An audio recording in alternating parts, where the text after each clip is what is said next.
Hello, everybody, and welcome. Today, we're going to be talking about a potentially sensitive but important topic related to company culture, and that is the notion of companies as described as a family or as a team.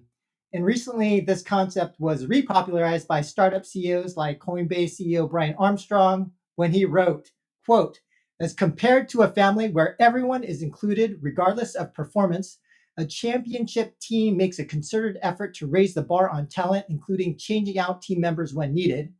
And Shopify CEO Tobi Lutke also made headlines recently when he emailed his company stating, quote, Shopify, like any other for-profit company, is not a family. The very idea is preposterous. You are born into a family. You never choose it, and they can't unfamily you. It should be massively obvious that Shopify is not a family, but I see people, even leaders, casually use terms like Shopafam, which will cause the members of our teams, especially junior ones that have never worked anywhere else, to get the wrong impression. And the original popularization of this concept, as far as I know, was based upon Netflix when they published their culture document. And on one of the slides from that presentation, they wrote, we are a team, not a family. We're like a pro sports team, not a kids' recreational team. Netflix leaders hire, develop, and cut smartly, so we have stars in every position. So, and again, recently, the whole Silicon Valley meme thing happened again, and everybody's been talking about this. And it does seem that this has kind of struck a nerve with a number of folks, and where this has been repopularized. But I thought we could start by, I know, Drew, when we were first kind of talking about this, you had mentioned that maybe we should actually define what it is, right? Because I think that when people think about this notion of family, this notion of a team, they think about it in different ways. So I know, maybe Drew, do you want to start by talking about when you think about family versus team, what does it mean for you? Sure. So thank you for putting this conversation together. I think there's going to be a lot of fun places to take it. So I think when those CEOs are talking about it, right, part of why Coinbase came in for such a large amount of criticism is they weren't just talking about like, oh, we're going to like hire based on merit, fire based on merit, and like do whatever else it takes to sort of raise the quality bar of people at our company. There was a subtext to that, right? There was there was a pretty plain text to that of, we're not going to talk about certain social issues. We're not going to be a values-based organization. And so that doesn't have any place here at Coinbase. If you don't like it, you can leave, right? And there was another, I think it was the work productivity software place, Basecamp, where, again, their leaders were just like, yeah, like, we're not a values place. If you have values, don't expect them to be reflected here. You can leave if you disagree, and then a third of their people left. And so I think part of it is, do people want to work for an employer that explicitly or implicitly, socially or formally, reflects their values, right? I mean, this is going to be a very American-centric perspective. I'm an American, born and raised in America, and so sort of immersed in sort of all of the stuff that entails. But there is a growing political gap in America today, and a lot of people in urban coastal areas have certain predominantly held values that they prefer their employers to share. And so when their employers say, yeah, we're not going to, we don't go in for any of that, it hits a little bit differently.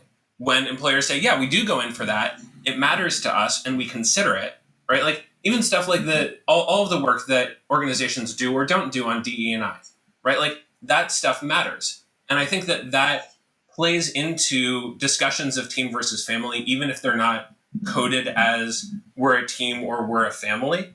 And so that I think is part of it. Okay. Another part of it is, how do we hire people, and how do we make people feel about their relationship to their workplace and to their coworkers? And I think this is the other really salient bit that's maybe a little bit more of the text between team and family, right? On a team, you're the best or you get cut, right? Sort of to your example of the Netflix culture doc. You hire the best people. When they're not the best anymore, you let them go. You treat them with dignity always, but it's okay to cut people who are great but not at the level that you want. In sort of a more family-oriented organization, I would expect that workers' expectations are, I am going to go above and beyond. I'm going to form social relationships in the office. There are going to be sort of extracurricular components of this job, whether it's, I expect, ping pong tables, drinking at work, staying late at work, catered meals, whatever the sort of blurring is between the personal and the professional, that you get benefits in exchange for giving a little bit more of yourself, a little bit more of your time, and forging connections that are then a little bit maybe harder to break on both sides. And that gives employees leverage because they are going to rely on that to some extent when maybe they underperform, that other coworkers are going to say, yes, but like, they're a good person. I like them. We get along well. They're good for the team in this, that, or the other way, above and beyond just like, are they by the numbers, top performer? And it benefits the company because they get to, free roll or not, get a bunch of people to work themselves substantially harder than someone who says, we're a by the books 9-to-5 company. We're going to count your hours and we expect you to count your hours too. And we want to hire the most productive people. Here are the lines between personal and professional. If you want to be friends with people, do it on your own time. You want to play games, do it on your own time. You want to drink beer, drink it at home. And so there are some clearer and blurrier distinctions that I think come in when you talk about this kind of stuff. Okay. And Drew, you brought up a lot of fantastic points. And before we kind of dive into them, let me back up a little bit because I forgot to introduce who we have here speaking to everybody. So first, we have Eden Chen, CEO of Pragma. Also, Drew Levin, lead PM at Zynga. Chong-An, head of PM at Electronic Arts, and Ken Landon, senior PM at Blizzard. So we've got a good cross-section of folks from different game studio companies. And so just wanted to introduce you guys first. And in terms of the points that you raised, I thought you did a great job because, so the way that I kind of opened and kind of characterized it, I suggested that the focus was more on performance. But to your point, it is these other issues that have an association with team versus family, right? So you brought up other points such as, do you talk about values or politics at work, which was a huge issue during COVID. And then with issues like the not just the performance aspect, but how do you compensate people at work? Is it just performance based, or are there other factors that come into play? And so, Ken, Chung, or Eden, do you guys want to give your perspectives as well in terms of what it means to be a team versus family based company? I can give mine. Yeah. And before I forget, it's one of the things Drew mentioned there, talking about Coinbase. There was a point in the Coinbase article in which the CEO explicitly stated that if the politics of the world mattered directly to the core business line, then they cared about them. So like if they felt like advocating for social justice was financially strong for their company, then they would do that. But outside of that, they wouldn't. And I think that kind of like struck a nerve with me. I mean, because I understand it practically from a business perspective, but at the same time, it speaks to me about a misalignment between fiduciary duty and the goals of your employees. Because the reality is that the goals of many employees is not just make bank. It's not just make as much money as possible. They want to have, everybody's different. Everybody has different goals. And I'm sure most people will have some sort of goal of financial security. And again, to Drew's point earlier, we're speaking from like a Western perspective of we make enough money, so therefore we probably don't care like fully about money, but there's plenty of people around the world who need to work to have, the paycheck to pay rent. I'm speaking more outside of that. There's lots of different goals. I don't think many of us on this call would want to work at a company where the sole focus of every single person in the entire company was the dime, because that means that we're not like really human. Being human is more than just making money. You want to at least feel like you're a good person. So when you hear your CEO saying, we don't care about these things, that hurts. And it's not necessarily we don't care about these things. They're saying our company cannot care about these things because we are a publicly traded company. And I think that's really to Netflix's point as well, and as Coinbase's point, when you become a publicly traded company, you're legally obliged to do this. So like, and there's no moral gray area there at all. It's you do this or you don't.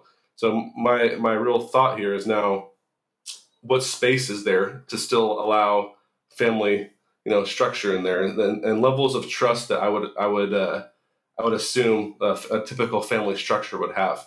I kind of brought this up to my wife earlier when I was talking about doing the podcast, and I asked her, what is, in her mind, what is the idea of family, the core tenet, and it really is loyalty. Is like, no matter what you do in your family, you're expected basically to just bond together. If I have a child and they're like dumb, I don't just cut the child, to the point in the Coinbase CEO made. That's just not something that happens.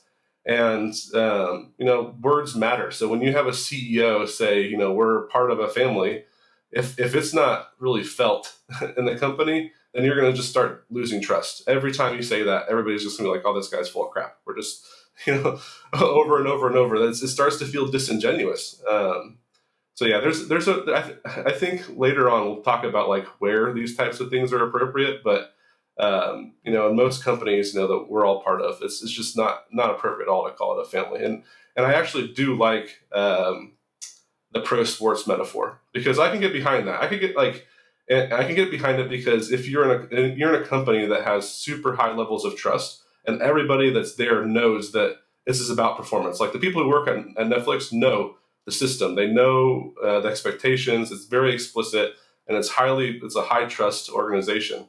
And the only way you can really make that, sports organization analogy work is just everybody believes they're like the Yankees pitcher. They're making $1 million, the best person out there to do this role. Right. So Kent, based upon your comments, a few things kind of came up. One was a concept that we hadn't talked about, but that's being mission-based as well, right? And so I think one of the things that Brian Armstrong mentioned is that they are more of a mission-based company on top of being more team-oriented. And I think that in terms of fiduciary responsibility, those things may not align in every case. So for a good example of that is Tesla, because Tesla's goal is not to make everybody rich, right? It's basically more towards energy sustainability. And so like you saw the recent decision of Elon Musk with Bitcoin, for example, it's not financially good for him not to accept Bitcoin, but he decided not to, even though they hold $1.5 billion of Bitcoin, because he's choosing mission over, a financial outcome, for example.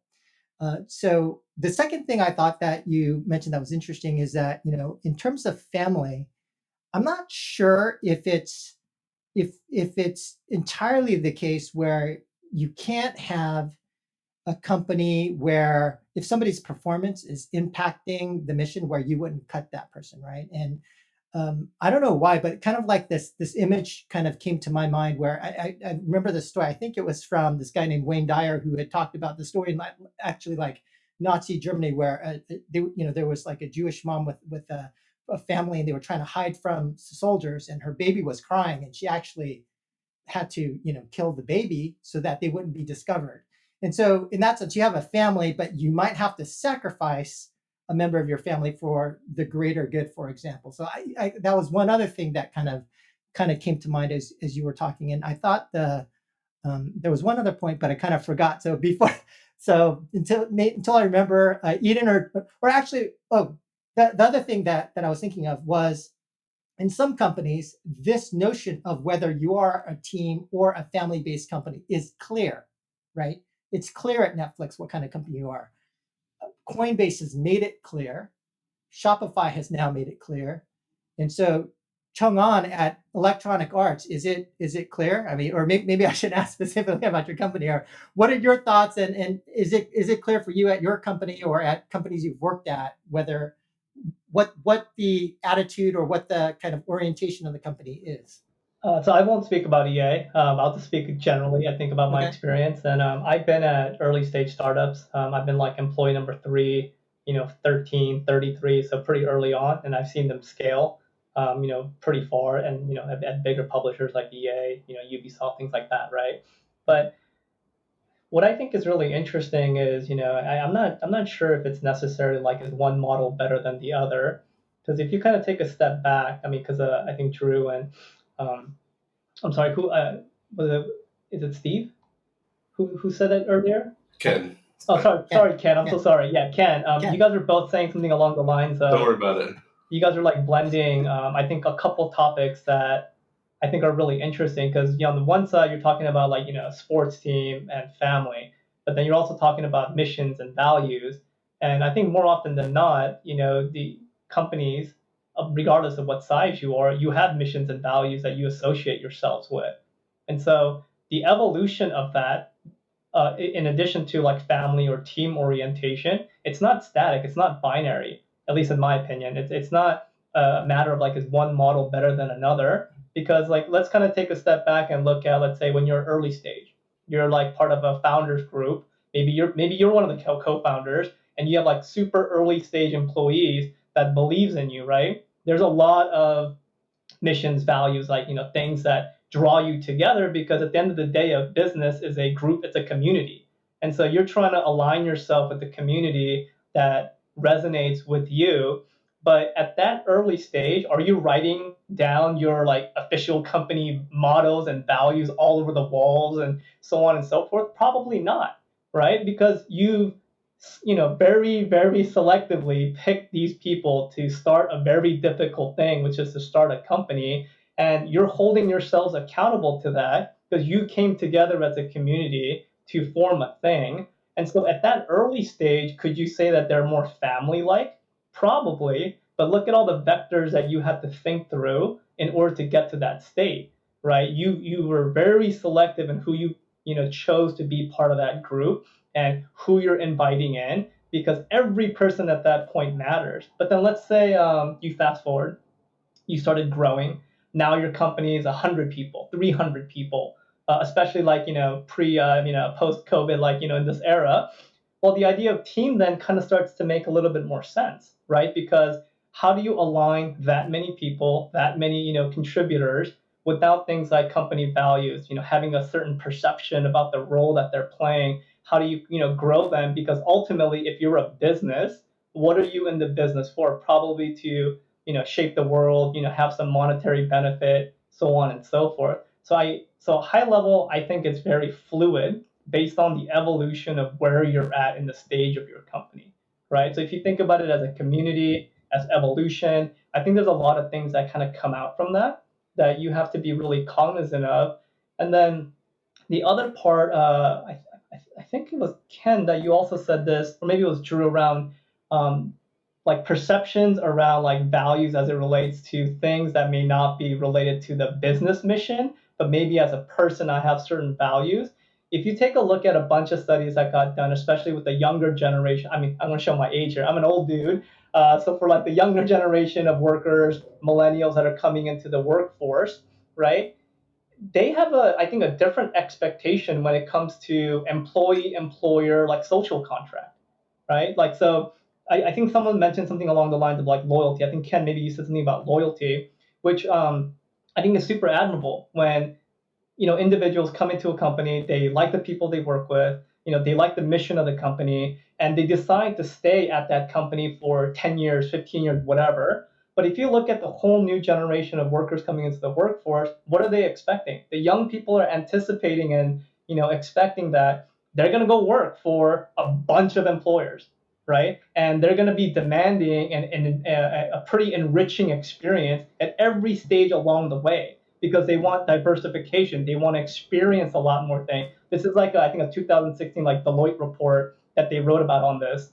And so individuals are doing this now because they're trying to accelerate their career growth. They don't want to be at one company doing one thing or in a particular department. They want to bounce around, learn a lot of different things, really become and kind of like find their North Star. So having things like compelling and like flexible workplaces, sense of purpose and mission, which again will ebb and flow depending on where they're at in their professional career. I think these are all really important things that as managers, as executives, as studio leaders, you have to be very cognizant of. So ultimately, where do I see that going? Family versus team, if you had to pick one, depending on where you're at in your stage. Like for me, if I'm at a big publisher, I'm expecting much more of a team orientation. because it allows us then to have really clear guidelines that are, data informed, especially when it comes to performance and with business objectives that we can actually measure up against. And I think that creates a healthy environment, because your main mission when you're at a job, when you're working for a company, is to get to a certain outcome. All those other things that you might bucket into the family category, there's nothing that says that you can't do that per se, right? I can still have strong, personal relationships with coworkers of mine. I can go and grab a beer with them after work. You can still do all those things as a team, but ultimately, when you look at what's your North Star and what are you doing things for, the team orientation at least makes a lot more sense to me, because for all the things I just said. Right.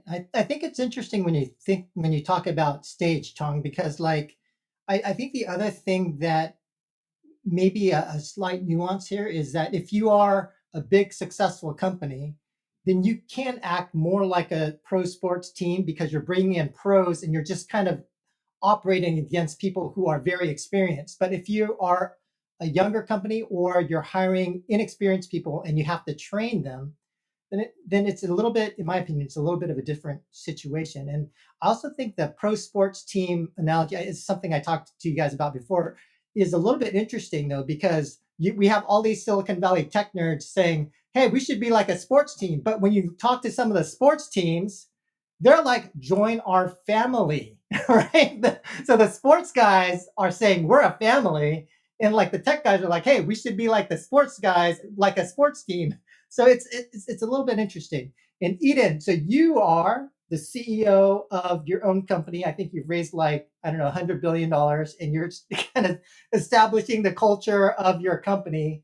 What's going on through your head? How are you establishing these kinds of things? Is this something that you even think about or are kind of setting up at your company? Yeah, so I mean, I think I want to distinguish, I think we've talked about it several times, but the difference between performance and sort of some of these social issues, because I think this is where, I think that line is where I think there are, taking like something like performance, I think a pro sports team is a great analogy for that, and Netflix had that great culture document, I think, and then I think what the Brian Armstrong and the Basecamp piece did was sort of try and evolve the concept of what it means to be a sports team and say, well, that also means that you can't have conversations about politics and those types of things. So I want to distinguish the two, because I think when the original piece was written, I don't think they were thinking about some of those other topics. They may have been, but I think I'd always read it as more of like a performance-based thing. And I think for us, I think it's absolutely something that we think about in terms of like a team. So like something that we do is we have levels that are published in our handbook, and it lays out what comp looks like for those various levels. So what that means is that there are some people on our team that are paid more than other people. And what you would know about any sports team is that LeBron James, for example, is going to be paid better than some other person. And that's actually a very uncomfortable thing to have a conversation about, or think about, that there are certain people that may be better than other people. And I think we struggle to have those conversations, but we try to be very transparent about it. And hey, this is about, we're on a mission to create something. There are people that are, for whatever reason, they may be more talented, they may be more experienced, they may work harder, that are on another level than some other people. And that's okay. And we actually are very against sort of like a up or out culture, I'd say, which I think a lot of other, and in a lot of ways, I actually feel like from a cultural standpoint, I lean a lot more towards like a family mentality. And this may be what Chang was saying, more around like we're early, and you have some of those elements where, one, I think it's ludicrous to think that at the end of the day, people won't end up staying at a company ultimately because of the people that they work with. Like if you hate the people that you work with, you're probably going to leave your company. Like it doesn't matter how, like what you're building or how mission focused it is or whatever. Like So, and that's a huge challenge when it comes to, we started the company in January of 2020. In March, everything shut down, and we're a full remote company, and we actually did not intend to be a full remote company either. We just got opted into that, and you have real issues around like, hey, if the number one reason why people stay in their job is because of the people they work with, then how do you create some of those deep linked relationships? And so we're flying the whole company up to Seattle in mid-July, and a bunch of people are going to meet each other for the first time. So we have to do things like that. Like mental health was a huge issue during COVID, and we had several instances of that that we had to deal with. And I think there's a family side of that for me, where I think if someone has made a sacrifice and we believe that they're talented and they have the skill set that is a right fit, and they're going through a rough patch, for example, COVID was a tough time. Like, do you drop that person because they're not performing for a period of time? Like, I don't think so. I think for me, I think there's a level of like, hey, if I believe that this person is a good fit and they're just going through a rough patch, I want to help that person work through those issues. So I think there are like lots of, and I'll say just in general, like as a startup, the number one thing that I have to convince an employee of when I hire them is stability. Like I read that, in the Netflix culture document, there's something where they say, hey, some people go to a job because of stability, and that's not, if you're looking for that, then you may not be a good fit at Netflix. I'm like, that's crazy. Like, there's not one person that I've tried to hire that doesn't care about stability as like a top 3 or to 5 point consideration. And as a startup, like that's everyone's nervousness. Like, oh, how much funding do you, like, it is like, hey, like how much funding do you have? What's your runway? Those are the types of questions that I have to answer like off the bat. So all to say that I do think that there are like a lot of family elements that I think are important around loyalty, especially during rough patches, around relational connection and how to create those things, especially amidst remote environments, around security and those types of things. And then the social contract is the social issues that we brought up. I think that's a whole other thing. I'll just spend 2 seconds on this because we could probably get much deeper on this, but I'll just say that I do think public companies, their goal is to create shareholder value, and so I don't think that always means that they can't do things that are mission driven, because sometimes those do create shareholder value over time because people want to work for companies that do great things for the world ultimately. So I think again, like the Tesla example is a good one. That maybe they feel like by being mission driven, they're creating shareholder value, even though it's not financially or fiduciary in terms of like the direct relationship.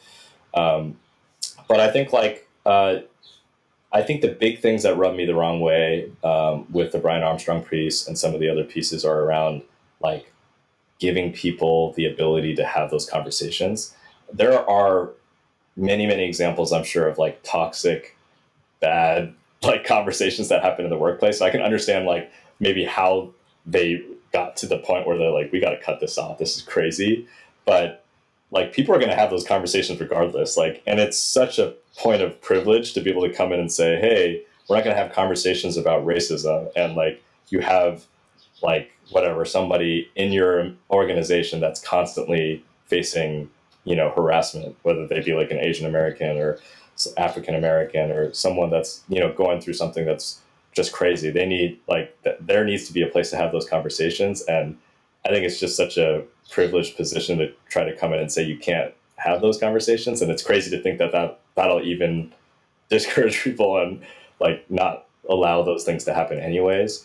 So I just like, even with the social contract, I want to separate the two and say like, I absolutely think like you need to allow those conversations, not even just allow. It's like those conversations are going to happen no matter what. Maybe there's boundaries for like, hey, like we don't like, we need to not create a divisive workplace in terms of like just hating someone because they have a different viewpoint as you and trying to be accepting of other people that have different points of view. But like, you can't shut that down. That's crazy. Yeah, Eden, I thought one interesting thing that you talked about is having your kind of like publicly, well, I guess I don't know how external you share your comp information, but I think theoretically it's obviously very cool to say if you are a high performer, you should get paid more. And I think Google and Facebook have done studies that showed that they shouldn't be paying people kind of linearly, right? And so they've actually paid people more towards the value that they bring. But I think the challenge with that is just in terms of how do you evaluate people and how do they accept that valuation? Because if you ask like 5 people on a team, how much did you contribute to the success of the product? And you're going to wind up with like Right. 10,000%, right? Because everybody always thinks that they contributed more than they actually did. And so how, how do you like, kind of align the different expectations and things like that? I mean, Yeah, has that been an issue no, I think like, for us, because we're so early, a big part of it is like how we level somebody in the hiring phases. And I think that's a little bit easier because, we go through a somewhat as objective as we can make it interview process in terms of like, we do a pair programming test, whiteboarding tests, like in various other kind of culture fit tests. And then we try to rank, folks in those various categories, and then we try to come up with a level that's associated with that. I think there's a lot of pros and cons for this. We thought about it for a long time. Like we post, we have 4 levels today, and we'll probably need more at some point, and we'll need to make it more sophisticated. We post the salaries of all 4 levels, so you know which level that you're in when you get an offer. And there's really like not a negotiation. Like here's another thing that we cared about too as well, because there's a lot of bias and there's a lot of studies that have shown that there's tons of bias when it comes to like when you allow for people to negotiate, because certain populations may like the study showed that men would negotiate more than women, and so like men would always get paid more because employers would give in on certain things, and then there'd be bias that was implicit in that pay. So we wanted to just say like, hey, we feel like we're paying like very, very well. We're paying like top of the market. We feel like this is where you come in. Like if you think you're better than the level that you're like placed at, then maybe this is not a great fit. Or like maybe you just think your contributions are greater than we think they are right now, and that's not a good fit. Again, these are really hard conversations, I think. It doesn't mean it's easy, but I think people do need to be able to have a mature attitude towards like, this is a team at the end of the day.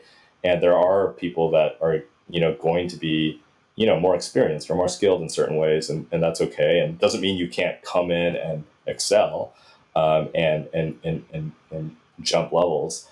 But we're not going to come in and have people negotiate on certain things. And part of that is we do pay people very well at the outset.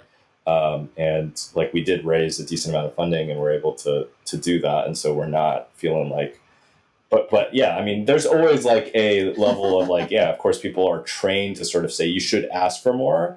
And then that's created a lot of weird stuff where like there's an expectation that the number that you're given is going to be whatever 10% higher because because people have been trained that way, because companies like whatever. And what we try to say is like, we're not under, I think companies expect that sometimes, so they pay people less expecting that they'll negotiate. There's all these like weird games that are happening, and we just like don't really want to be a part of that. So anyways, maybe a separate conversation, but yeah.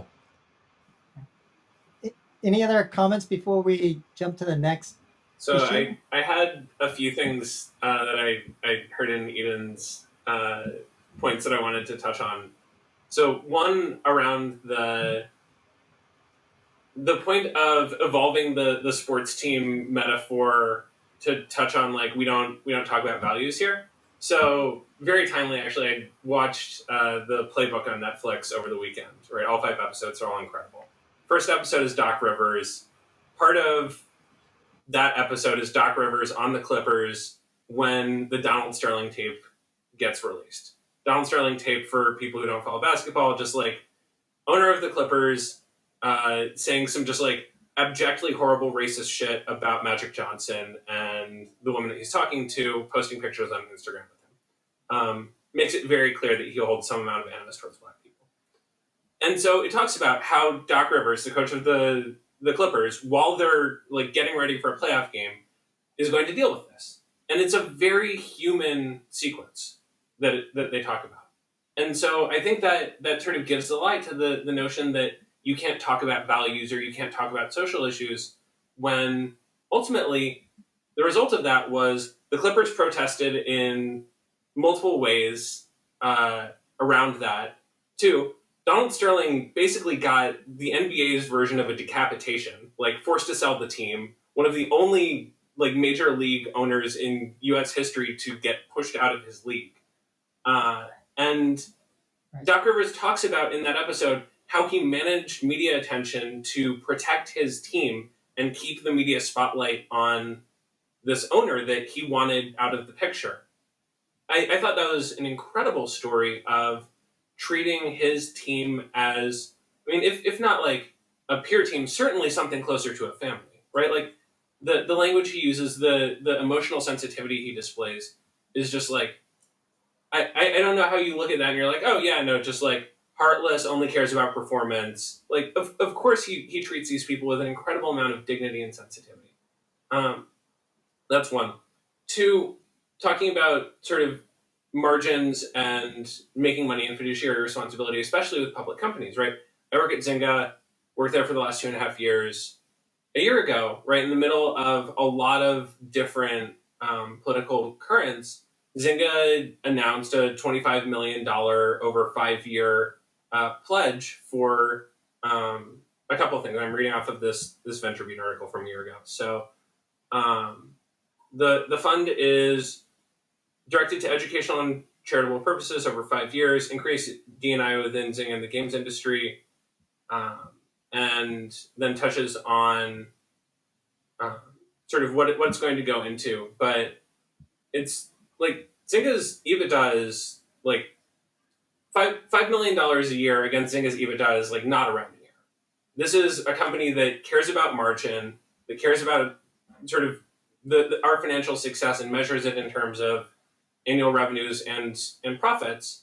And yet here we are giving away $25 million a year to causes that we believe in. And so clearly there is overlap between being a public company and giving back to communities and living your values and backing that up with money. And going back to Sean's point around employee expectations, right? Part of what it is to be an employee at Zynga is to have access to employee resource groups.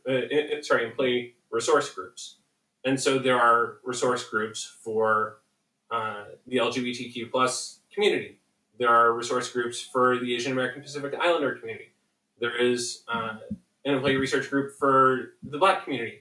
There are employee resource groups for parents, and so on. And so these are examples of a company that treats their employees as not just lines in a spreadsheet that have value, that get paid according to the value that they generate and are measured solely against that, but really investing in understanding and meeting these people's needs as humans in the context of a workplace. And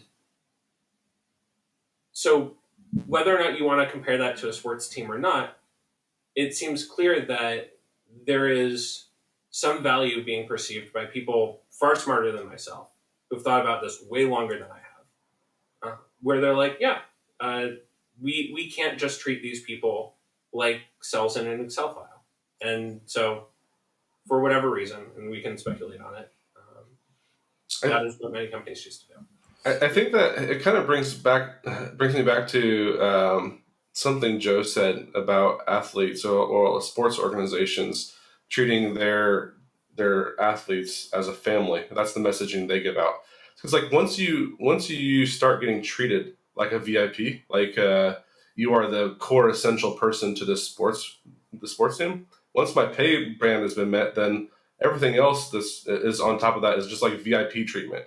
And to your point there, Drew, I think there's elements of the family that they're using there, but it's really about intent, right? The intent is I'm keeping you happy so that you can perform for my company to make us money, right? It's not like I'm keeping you happy because I'm a good guy CEO, you know, and that's a pretty big distinction.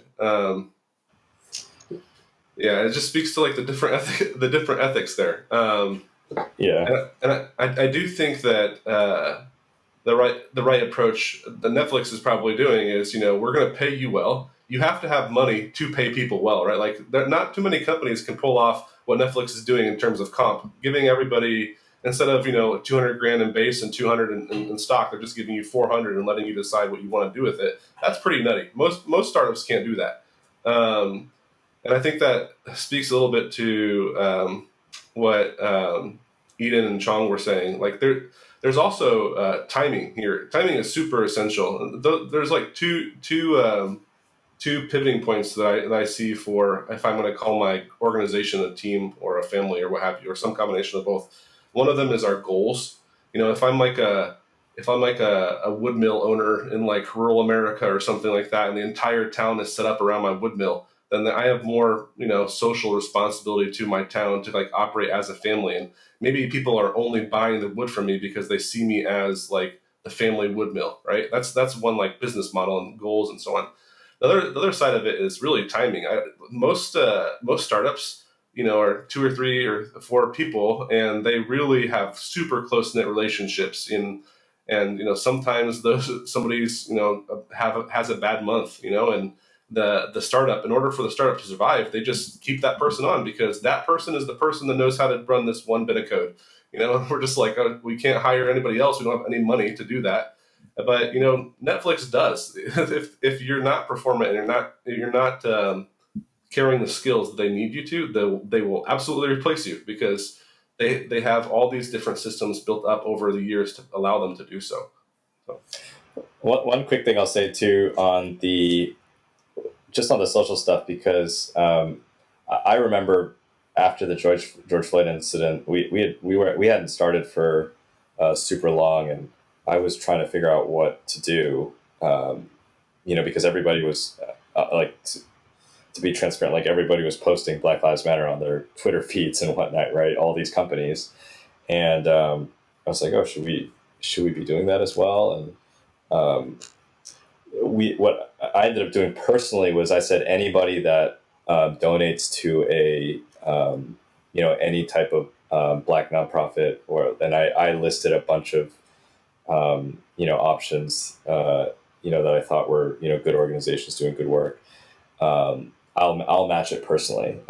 Anybody at the company, and I felt like me posting something on Twitter was sort of using this moment as a way to like sort of market my company. And so it was less that I didn't want to make a social stance because of the on behalf of the company, because I gladly would have like posted that, but it was more just like feeling feeling like it was an inappropriate place. And so like I still struggle with that sometimes, because sometimes I feel like, again, like these funds and these things are great, but and maybe I should have posted it anyways upon reflection.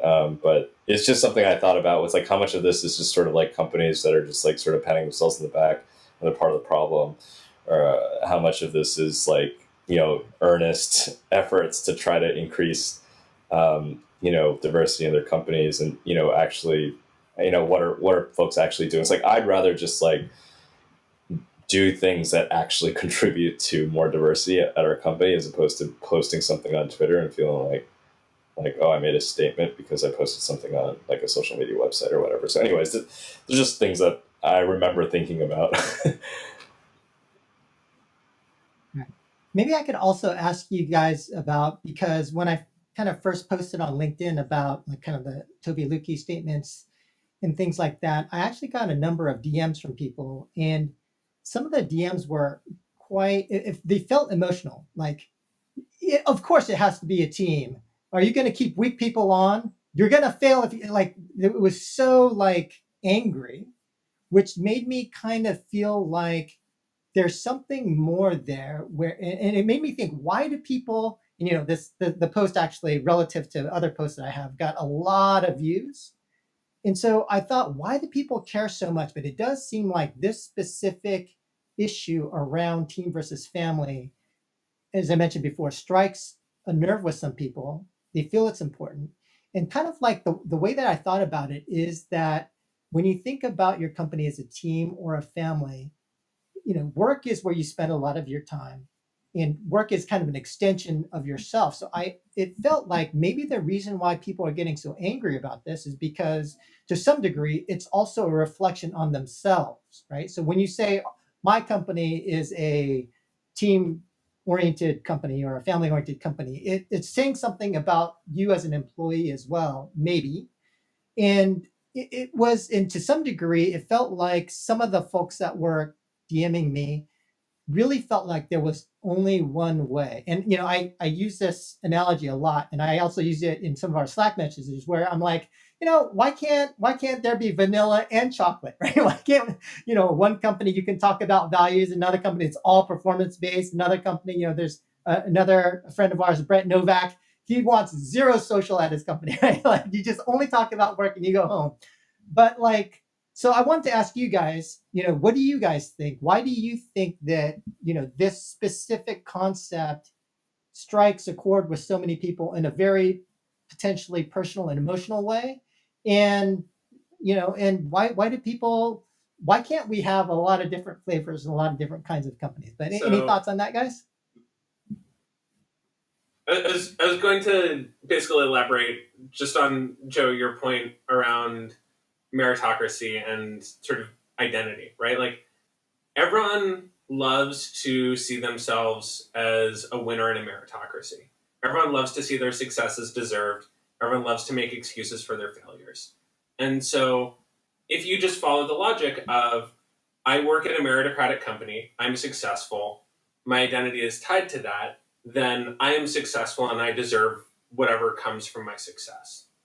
People don't want to consider the possibility that they themselves have benefited or continue to benefit from the sort of subjectivity and subjective practices that lead to some people benefiting disproportionately, and that part of why they have gotten to where they are in life is because those systems exist, they live in them, and they benefit from them. And that just has to make people feel so uncomfortable, either consciously or subconsciously.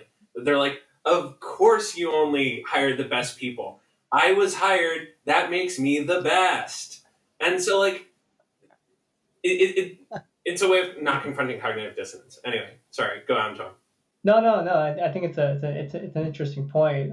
But to Joe's question, I mean, I think it's just, again, it kind of goes back to, like what's your code, like what's your vision, what's your identity, what's your ethos, right? Every one of us has that, and when you naturally look towards a company or a studio or a job, like you gravitate towards the things that you align with, right?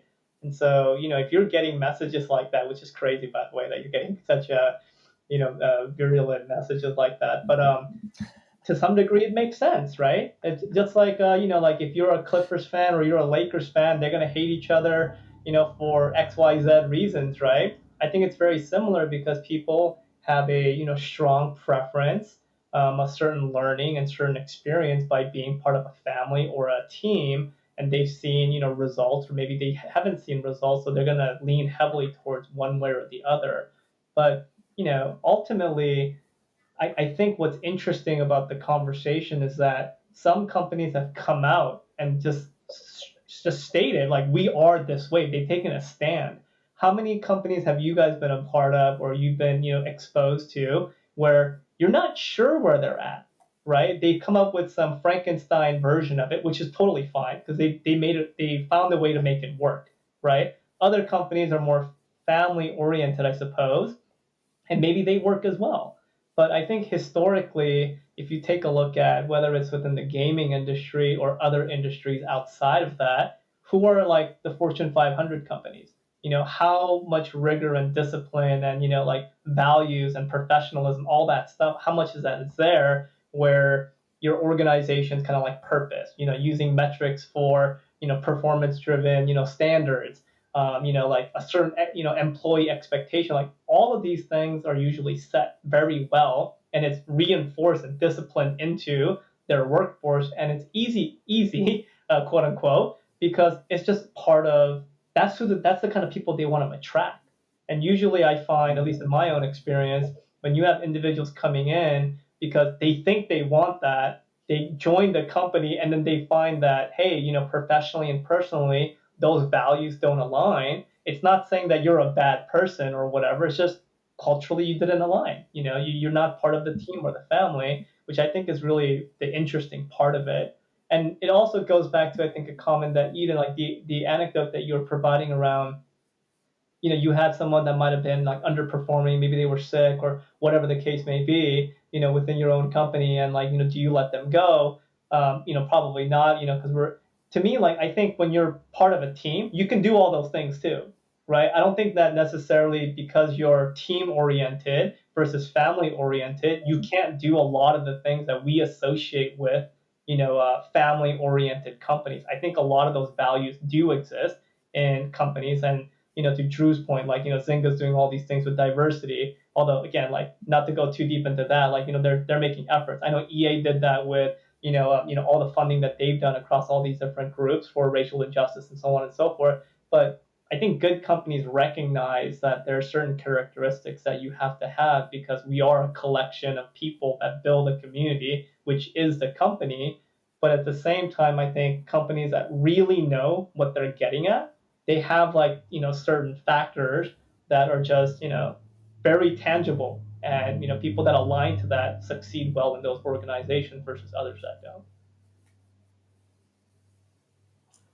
Yeah, I think there was actually a slide inside of that Netflix doc that talked about how if you were previous years you were a B team performer and you have a bad year this year, you get cut. But if you're a A team performer the last few years and you have a B team performance this year, they'll keep you on another year just to see if it pans out still.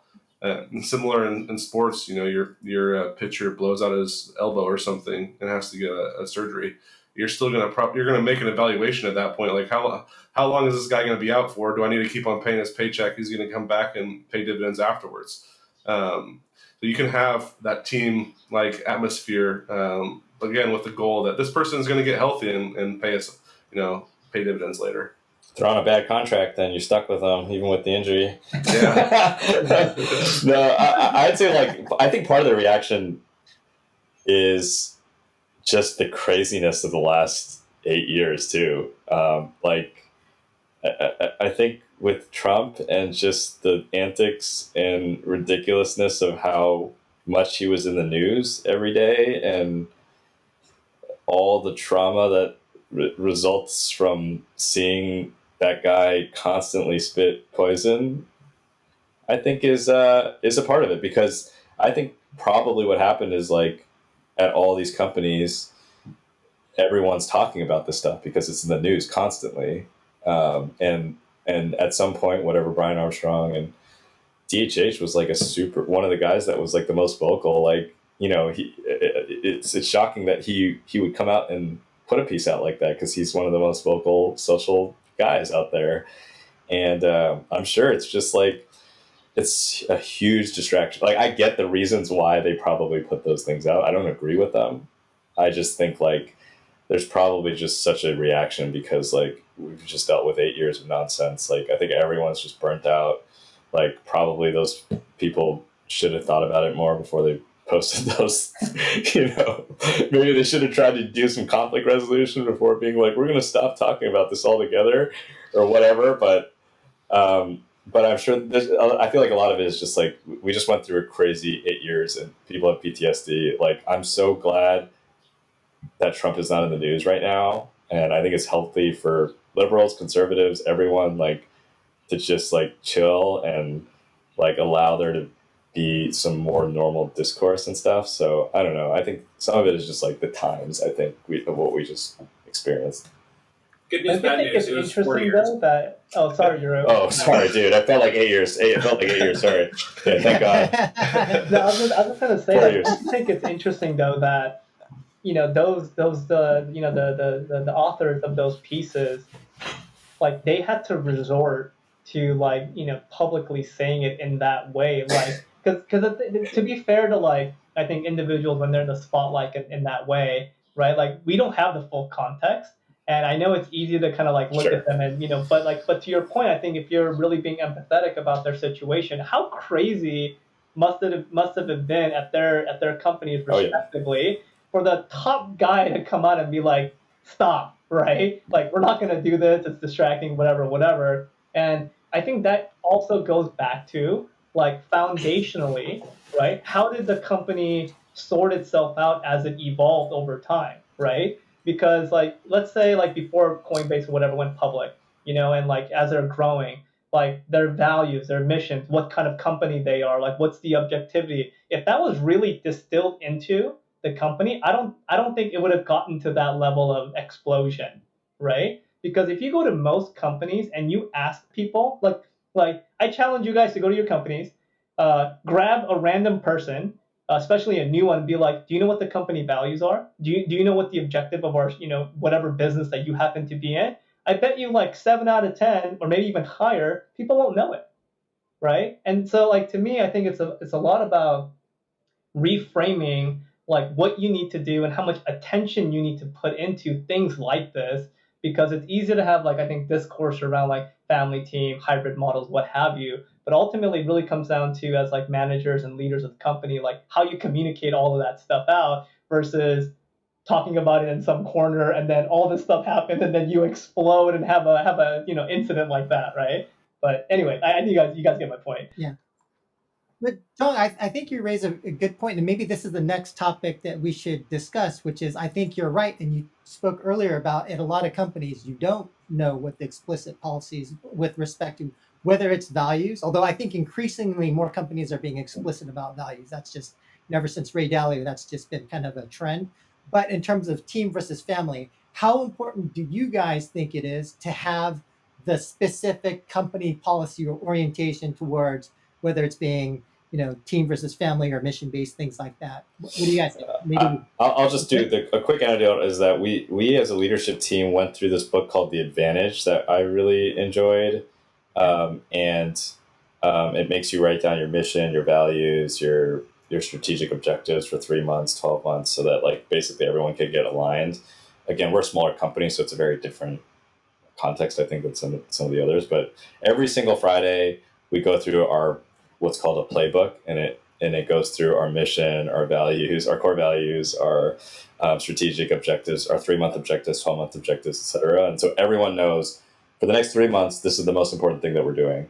For the next 12 months, this is what we're doing, and here are our mission and values. And it's like beating a dead horse sometimes because, like, again, like I read the mission statement every single week. I read the values every single week, and I want our team to reflect on like how well are we reflecting these values. Like can you do that at like 20,000 people or whatever? I don't know, but I think it's hugely important. I thought that book was pretty helpful as a resource. Yeah, and kind of to your point, like the larger you are, it doesn't serve you to be so specific, because the more people you have, the more specific you are, the more people you're kind of like, Right. discouraged from working at your company. But I don't know. Ken, Drew, Chong, what do you guys think in terms of should the teams versus family stuff, should that be explicit at companies or not? I definitely think it should be. I'm just super big on trusting my peers, trusting my managers, trusting our XLT, and so on. I think as a product manager, part of our job oftentimes is to align lots of different stakeholders. And one of the easiest ways to do that is by building trust and getting people on mission. Translating the company's goals to our mission to our company's goals, and vice versa. If you apply at Blizzard or at Riot or any of these other these major development companies, like they have a very set approach to like onboarding employees to the mission, because they see it as integral to hitting those core financial goals. I know personally from my years as a PM that translating our business goals down to my engineers and my designers has a marked effect on their output, because one, they can understand tasks better that way, but two, their passion grows over time when they understand that they're not just typing code, that they're actually having a substantial outcome. Also helps them in their career growth. They can actually say, I built this feature here, and I know that it helped my company achieve X. I think from an individual level and an organizational level, it's absolutely essential. Yeah, I mean, Jira Chong? feel like I've talked a I lot. think I agree with Ken in a lot of regards. I think having empathy, trust is critical to build teams of any size. And I think if that's not part of your overtly stated or underlying kind of a thesis for your company, I think you're going to run into challenges. But there's something that I think Eden you mentioned earlier, something along the lines of you want to be surrounded by like really good people, right? But what I find interesting about that is I don't know how many times you guys might have heard this, but typically when you kind of like go into a company, you work with a bunch of people. There's always these concepts around like, oh, you got to earn my trust, right? Like when you come in as a new person, don't be like a bull in a china shop. You got to earn my trust, that type of thing, right? Which I find to be super interesting, because if you're going into a company and you're hired because you're like the best or like whatever the case may be, especially at a Netflix, why should you be earning their trust per se, right? Shouldn't the trust be implicitly given because you just went through a massive screening process, you just got interviewed, you have a great CV, but that distinction I think is really interesting because a lot of the times, like, of course you're going to want to earn the trust of the colleagues and the teams that you're going to be working with, but at the same time the expectation should be from the other side as well, where shouldn't you be trusting of this person that just went through this thing to try to come to this company when they could have possibly gone to other opportunities? I often find that companies don't think of it in the other way, right? And so when it comes to matters of trust, how do you operate as a team and so on and so forth, it's both sides have to be really aligned on that. And I almost always feel like in most companies, it's a one-way street. I have to prove myself in this way. I have to earn your trust in this way, and so on and so forth, which is where I think when you look at the nuances of things, that's where it really breaks down, which is why it kind of goes back to missions, value, culture, all of those things, why it's super, super important. Because when you drill that into like your team or you're naturally, intrinsically attracting individuals that are already like that, it just becomes so much easier, right, to operate, as a group, as a team, as a company, versus like, when you have like a mishmash of things where it's not like objectively clear on what your goals and your obstacles and what the things are that you're trying to achieve for and all that other good stuff. Drew, any other thoughts? Yeah, and I've been sort of stewing on this even since you sort of made the remarks about how a lot of people sort of feel like they're burnt out or traumatized since the Trump administration. And Chung, your notes on sort of being a very early stage startup employee, right? And like what it is to drive culture, being one of the first people in the room, being one of the people that hires the other first people in the room and ultimately sort of drives that growth. And I think about just like what a normal person wants when they go into work, right? People want to be treated with dignity, and trust is part of that. And there are sort of a wide range of experiences around how predisposed certain people are to being treated with dignity by other people and groups of people. Games industry, very, very far from perfect on this front in a lot of different dimensions. And so even just like how you disagree with someone or whether you push back on something that someone says, right? So like a very clean example of a shitty thing that someone could do in your workplace is look at a new employee and be like, that person's a diversity hire. And it's like, what do you say to that person? Do you say anything? Do you take them aside and are like, no, that's not true?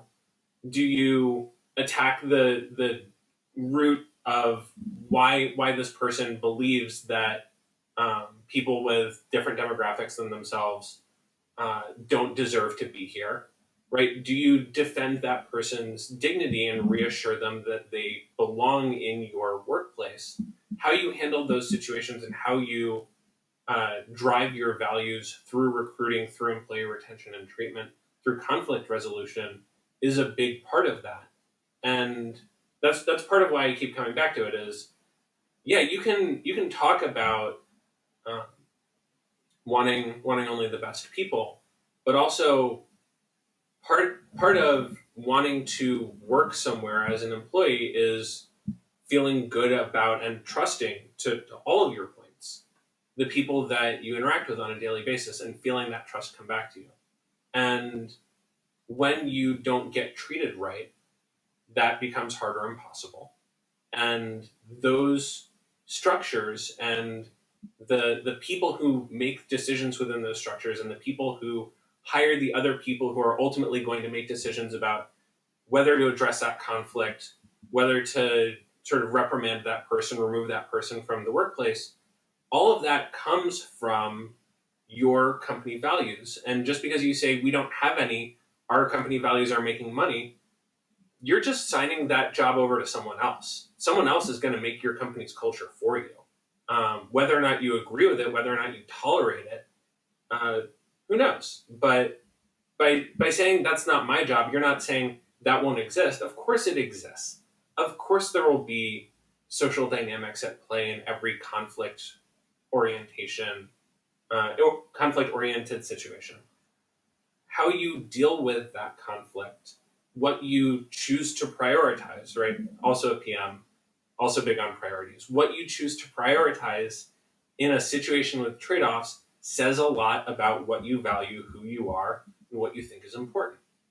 And so, yeah, maybe you don't need to write it down early, but again, Chong, to your point, who you hire, how you hire them, what you emphasize when you're building out teams going through growth stages, it matters. And when you don't inculcate your teams with those values, you can run into situations where someone, 3 layers down in your company calls someone else a diversity hire, and the situation does not get handled properly.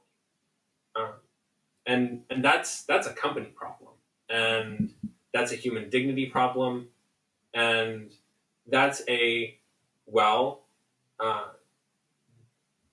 one way that you can treat it is, well, we only want to have the best people work here. And it's like, well, are your employees predisposed to treating each other with suspicion about like whether or not they deserve to work here? Or is there trust across hiring managers that you're going out and finding the best people? What are your recruiting practices? Are they filled with bias? Are your recruiting funnels already horrifically sort of biased towards specific demographics because you haven't done your research about sort of like where all of that slants? And so you need to ask those questions, because if you don't, you just inherit a bunch of other people's cultural tendencies and biases. And so that, I think, is the problem. Is people are like, oh, I'm neutral. It hands up, like not my thing. Don't think about it. Don't focus on it. Don't write it down anywhere. It's like, okay, but someone else is. You're just making implicit choices rather than explicit choices. All right, guys, I think to wrap this up, I thought we could end with your personal preferences in terms of, what you guys think in terms of what you like, whether it's team, family, mission, values, spoken at work or not, that kind of thing. And maybe we can start with you, Eden, and maybe it is explicit at your company or not, but what is your personal orientation on this stuff? Yeah, I mean, like I was saying, we go through mission, values, and all those things every single week. We don't explicitly say whether we're a family or team. I think there's just a lot baked into that in terms of, again, like, are you talking about performance or are you talking about social issues? Yeah. I do think, like, because we're a smaller company, some of that is implicit in the leadership that you're working with, because you're so closely working with them. I think my leaning is, there's so many great parts of either one of them that it's difficult to say. I mean, I'd say like it again, like I think Drew was saying, like, great teams are acting a lot like families, like where they're going out to dinner with each other. They're like, working out with each other during the off season. To me, there's not necessarily conflict there. I mean, I want to run a high performing organization. I think that you should fire folks that are not performing and are in the wrong, like it's just not a good fit. I think those decisions should be made quickly.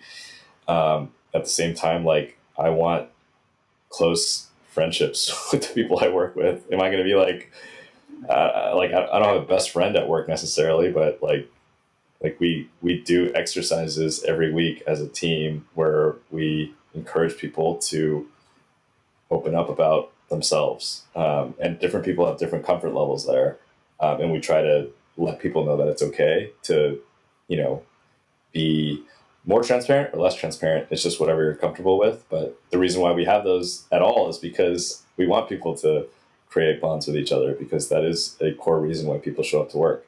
So I don't know. I lean maybe I'm like just always trying to be opposite to the norm, but maybe more leaning towards the family stuff. Ken? Yeah, we've talked about this ad nauseum in the Slack chat. There's 1,000 different terms that people could use. I mean, I've heard somebody throw around tribe earlier today. I was throwing around the word guild, like I'm a nerd, you know. I kind of like the idea of guild. Like it brings like a professional perspective to it, but like also, you know, a shared passion. You know, I think about this in our industry. A lot of people who make games with me are gaming nerds and have a shared passion towards games and MMOs and RPGs and stuff. I think over my research for this talk, I'm more sold on the pro sports metaphor, especially as it pertains to like a professional team, and you can still treat your pros like VIPs. So there's like some family aspect to it. I hate the word family as an organization, but that's because of layoffs, and that's like my one key holdup there. Um, and maybe to the point earlier is like, if my organization is doing a phenomenal job of hiring, I shouldn't really ever have to lay off anybody, right? Like everybody, if my hiring managers and my talent acquisition team is just the best in the world, I'm never firing anybody because we've got all the best people. Why would I need to fire them? You know, maybe I need to pivot, you know, my company, whatever. There's different discussion. But what I'm trying to get at here is that like that level of trust, like I'm pulling you in because you have value and you're going to build up our company. That's more of a pro sports team metaphor in my mind. So you know that's definitely my preference. I don't think we should mislabel or misuse the word family. You know, maybe there's values there, but like the preference would be don't use it. If you have like if you're forced to use a term, don't use family. Hugh, what do you think? So, like Ken, I am immediately suspicious of any employer that's like, we're a family. It's like, sick, I'm working a ton of overtime. Like, but really, you know when an employer is like, oh, we're a family here. It's just like, okay, so like there's an in group, there's an out group. You expect people to work overtime. Like whatever the latent expectations are, I don't like that. I'm a manager. I have a team. I'll tell you what I do, and you know, like I said before, that is what I expect to trickle down through their treatment of other people modeling my behavior, because that's ultimately what happens at a lot of hierarchical organizations. Is I ask people for their boundaries and I respect them.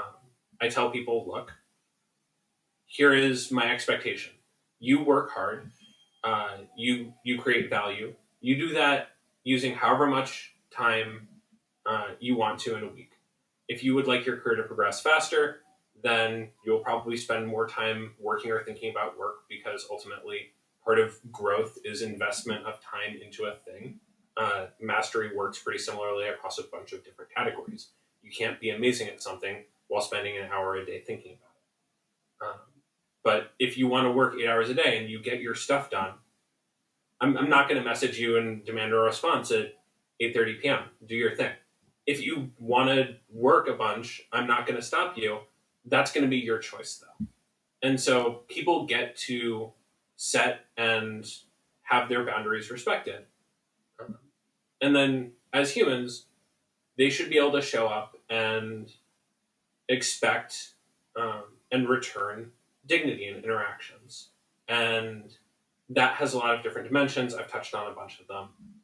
And so as a hiring manager, I always sort of challenge myself and my peers on, okay, are we thinking about this the right way? Could we be more objective in finding talent, in recruiting talent, in evaluating the performance of the people already in our organization? can we be better at holding ourselves to, we hire, promote, award on the basis of merit, because people do want to work in that environment, and that is not mutually exclusive with the concept of being treated as a human with different needs, different boundaries, different expectations. And even to your point, you can have a workplace that has a wide range of those experiences without having any one of them being culturally dominant, so long as the thing that is culturally dominant is a respect for that diversity of perspective, of need, of experience. And so, I mean, like anything, it's complicated, and we try and do our best. So chocolate and vanilla, JK. Yeah. Get a banana split in there. So I think Guilds has a more overtime feel to me than family. True. Yeah, I think for me, I just to give a little, I guess, fun fact, like one of the things that I did before coming on here as part of my research is I looked up like 9 companies that I really admire. You guys know all of them: Google, Nike, Microsoft, Slack, Amazon, Apple, Uber, right? I looked at all these guys. And what's really interesting about every single one of them is there's no mention of family. They do mention team. But if you look across like the cross section of the terminology or word choice that they have, there's a cross section that they all have, which is around diversity, inclusion, customer obsession. Like there's a lot of these words that all of them use, which is quite interesting, which kind of leads me to, I guess, my preference, which is a mission value driven team. Because to me, when I think about it in that way, when I think about teams, like all the things that I think everyone touched on, from like diversity, fit for purpose, being part of a unique culture, having clear roles and expectations, having objectives that you want to hit. To me, like all of those things are very team oriented. But then, because of the missions and the values that the company also espouses, it allows for all the things that I think most of us are looking for, which is like that community that we want to belong to, which at the end of the day, if you're looking for outcomes, it lends itself well to, diversity, because you want a bunch of different people's viewpoints that will help to elevate, like, your understanding of a particular thing, because it allows for a condition for success, right? And you celebrate that. And so, and then if you have like clear roles and expectations, people are coming to work with very specific things that they want to do. Whereas, whether you work, 2 hours a day or 15 hours a day, whatever, like if you know what your role is and what the expectations are, it's up to you as the IC to kind of figure out like, how am I going to get that done? You don't need to micromanage that. And if you have a really clear vision across a company, again, you don't need to micromanage. You hire good people. You let them actuate against like why you hire them, right? Because they're good at a thing. Give them the vision, let them go solve those problems. So anyway, it's a long way of my saying I'm very much in the camp of like mission value team, because I think it shows up in terms of like your results at the end of the day, and it still leaves enough room so that you could build those like more familial bonds should you want to pursue those as well. Yeah, I think I'm kind of similar, but I took the opposite side of you, Chong, which is, so the way that I'm kind of thinking about my company is as a mission-focused family. And so the reason why I describe it as that is because I do think that it needs to be clear that the mission comes ahead of any kind of, other types of things and other kinds of priorities. But I also like the notion of family because for us, and we're building out in India. India is not very mature when it comes to the games industry. So a lot of the people we hire they're not the superstars. Some of them are from small villages where it's like, they have a laptop for the first time. And so we actually have to invest in the longer term against people who are showing not massive skill, but the ability to potentially get that skill over time. And so that's one part. And the second thing that I really like about family is that something that's very important for us is the ability to have direct conversations. And the thing about a family is, you're not going to be afraid of telling your sister or your brother, hey, you know what? I don't like this about you, or I think you're doing this wrong or this right. But I do think in some of these, even like pro sports oriented or team oriented types of companies, there you will not hear a negative comment about somebody, right? You're not going to say, hey, actually, if you did this, you would be better, and this sucks about your work. You're just not going to hear that. But for us, that's critical because we have people in our company that have to improve. Without direct communication and feedback, they're not going to improve. And I guess the last point for me in terms of family is like, I don't know about other families, but in my family, like performance is critical. I mean, I literally like tell my son, you're only 5 grades ahead in math. I mean, what's wrong with you? Like, how are you going to change the world when you're only 5 grades ahead? You know, like, so like performance can be. Family value you can bake performance into family, right? And so I think that's, so for me, yeah, mission focused families is kind of what I prefer. But all right, guys, I know we've been going on really long here. Oh, sorry, no, we can talk about some other time now. The only point I was going to make was, about the candor part. I really like the way that you're calling it out, but I think a lot of companies, they use like terms like, oh, you got to be brutally honest or like have radical candor.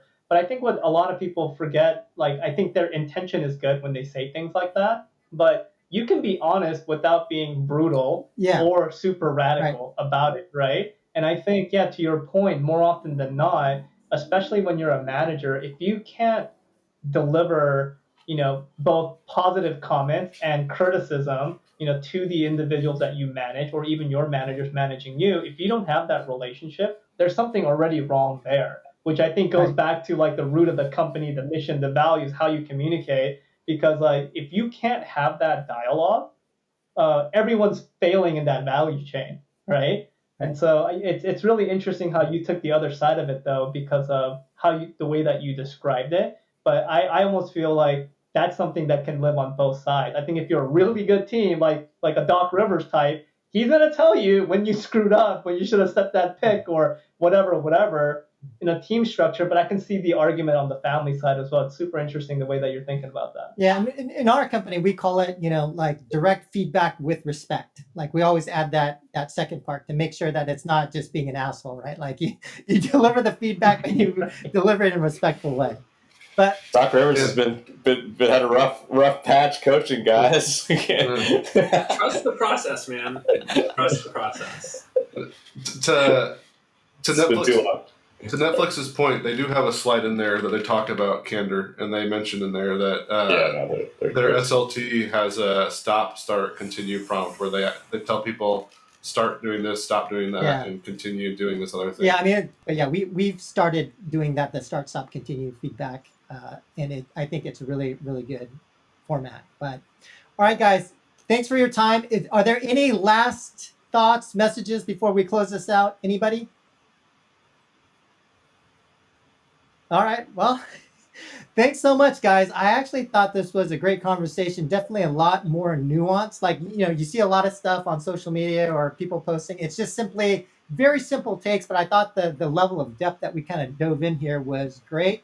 So thanks very much, guys. And for everybody else out there, I'll catch you next time. Bye, everybody. Thanks, Joe. Thanks for hosting.